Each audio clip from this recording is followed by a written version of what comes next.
Hello, I'm Jared Fry, General Manager of Medina TV, and I want to welcome you to this program where we're going to discuss the City of Medina's EMS levy renewal and increase, and hopefully provide you some information to get you more well-informed as you head to the ballots this November. And joining me to provide some of that information, we have Keith Durham, Finance Director of the City of Medina, and we also have Mark Phillips, the Director of Medina Life Support Team.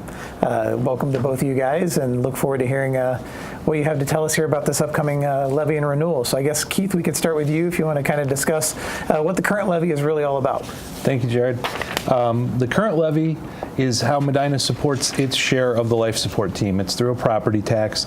It originally passed as a 2.2 mil levy back in 1999. Collections on the current levy began in 2001. It's been renewed every 5 years. The last time it was renewed, it had over 75% of the vote in 2014. But in Ohio, governments do not receive inflationary increases on property tax revenue. So we're essentially still collecting $1999, and that's why we're going to be asking for an increase this fall.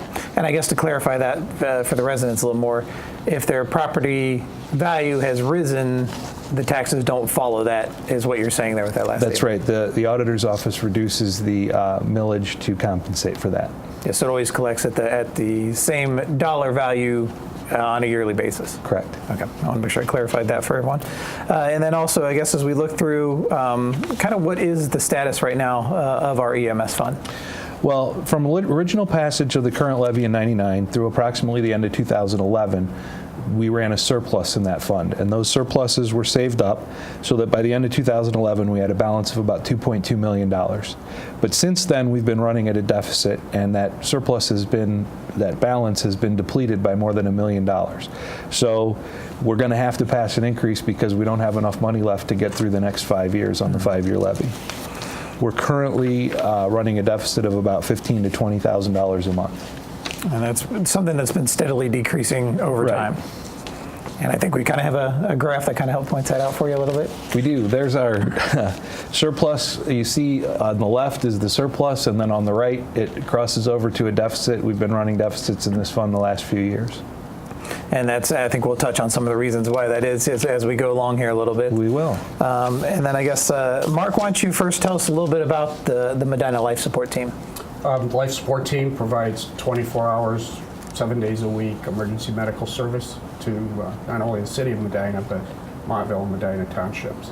It's a joint effort between the three communities and Medina Hospital, Cleveland Clinic. And we're proud to have been around since 1976.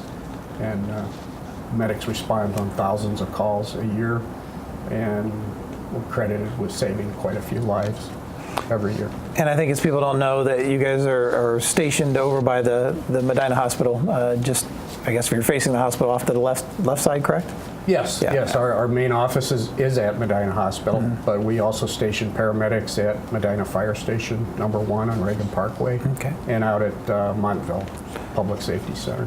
And I think as I was saying here that you, if you average that out just in the last year, 2018, that you basically average about one call every 2 hours that you guys are responding to something?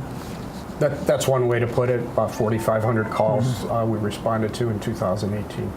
And a wide variety of calls that you guys respond to. And yes, about everything you could imagine as far as a medical emergency, accidents, falls. We have a large elderly population that often needs assistance. Medics are called out sometimes just to maybe assist them, lift them off the floor if they're not injured.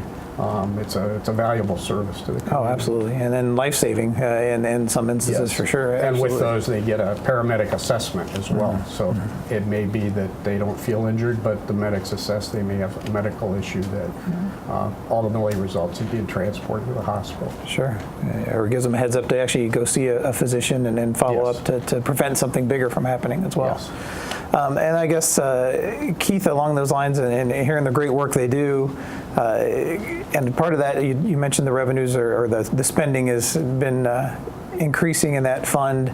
Kind of break down the revenue and expenditure side of that for us.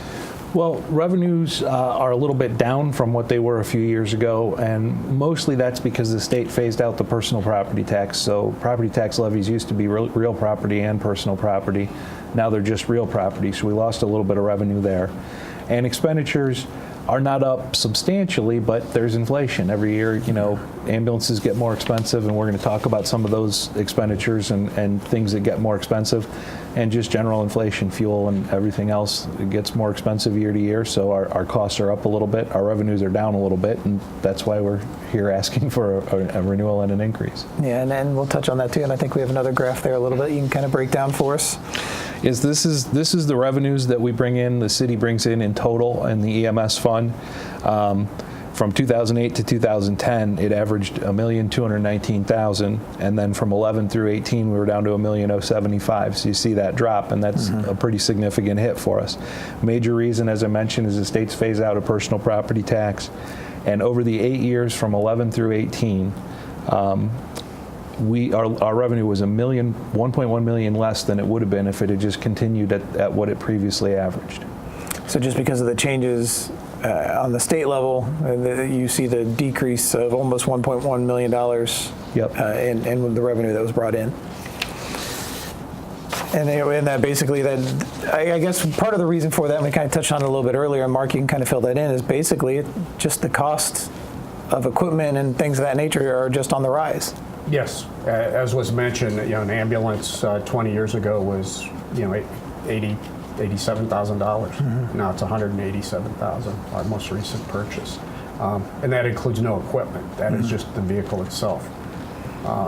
Technology, as it's changed over the years, it's a double-edged sword. Some of it it's life-saving, but there's a cost involved with it. So we carry all the latest technology in terms of cardiac monitoring, CPR devices. Like everyone else, we have computers now to do our charting, software, things like that, new radio system. All of those contribute to the additional costs. And I think as you touch on those, a lot of those are very valuable when responding to calls, what these vehicles are capable of doing and helping with the care of someone. And I think that kind of leads us into our next slide here. We can kind of talk about just how some of these cardiac monitors and everything work within the vehicle, because you talked about the outside of the vehicle, but now the inside of the vehicle has a lot of value. Correct. Our life packs, that's our cardiac monitoring, allow us the capability to transmit a patient's 12-lead EKG directly from the scene. Could be in their home, could be on the side of the road. Those EKGs are not only sent to Medina Hospital, but when appropriate, we send those to the main campus at Cleveland Clinic. If it's a serious cardiac event, that triggers what we call an auto launch, which a critical care team is sent either by helicopter or ground to meet the medics and the patient at Medina Hospital.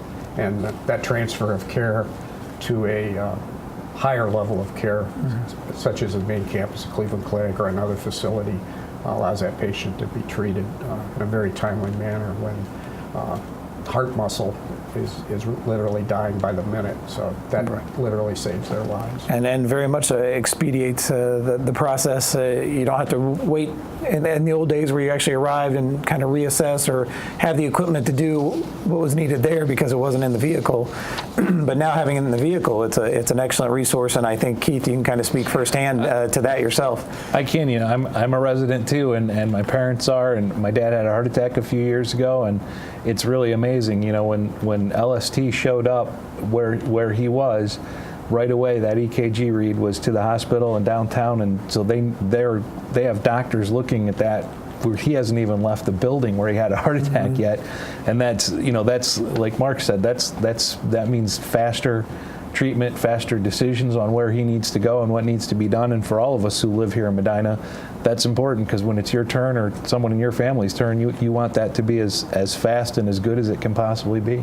Absolutely. And it's something nice to know for residents to have that security of knowing if that does happen, that we have the equipment to give the best care possible to that family member or yourself if the situation arises. And I think that's part of the reason you guys have had some good quality ratings in terms of that. Yes. Every year we get the American Heart Award for our cardiac care. We're up to the Gold Plus standard now. All of that relates to what I mentioned earlier, how fast we assess these patients and get them transported to the proper facility for emergency care.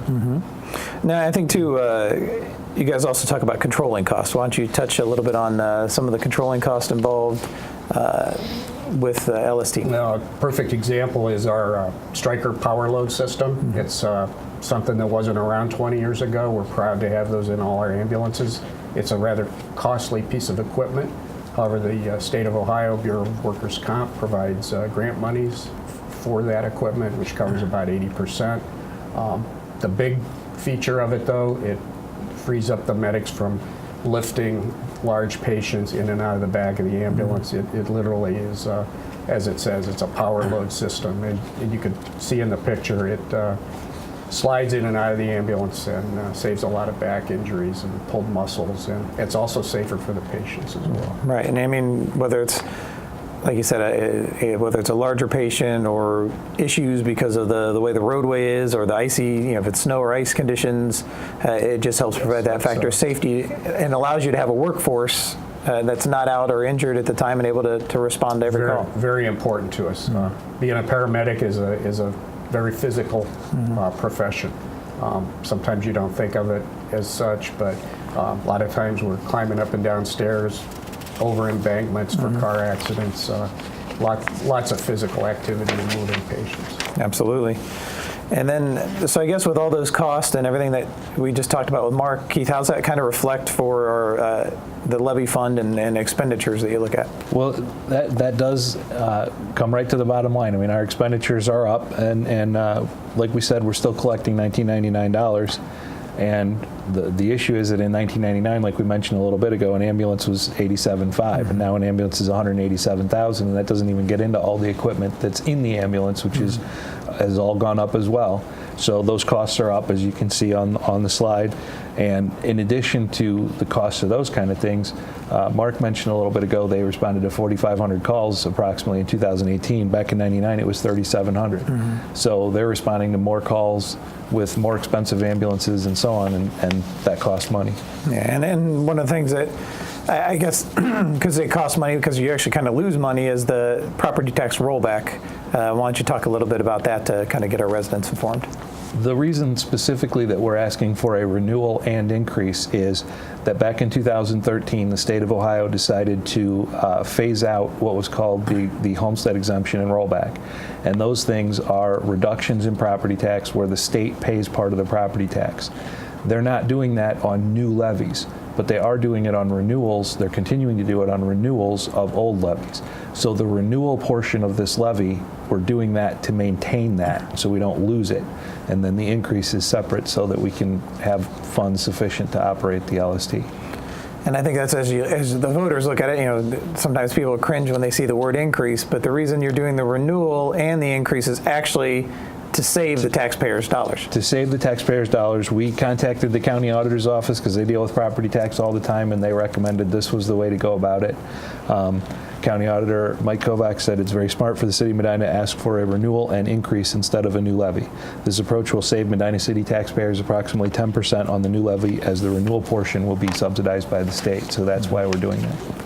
And there's the quote that you had from him as well, and it's a good financial way. So that's why I think the biggest key is making sure residents don't panic when they see it's a renewal and the increase. We're actually trying to do it in the best interest of saving them the money. That's the best way to do it and save taxpayers that reimbursement from the state is doing a renewal and increase. Now, and I think you said you were in the process of determining the exact increase that needs to be applied to the renewal. Is that still something being worked on? Well, we're going to ask council for a 1 mil increase, so it'll be a renewal and a 1 mil increase, and that will be sufficient to cover our costs for the next 5 to 10 years because it's a 5-year renewal. So we have to plan ahead because this levy will go for 5 years, and the 5 years don't start until 2021. So we're going to continue collecting on the old levy only and continue to lose money and spend down that balance for all of 2019, all of 20 before we get into 2021,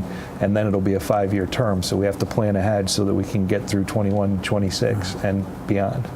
And a lot of that, it helps out not only the City of Medina, but as Mark mentioned earlier, it's a great partnership that you guys have. I don't know if you want to touch on that a little bit in terms of the... Yes, it is a great partnership.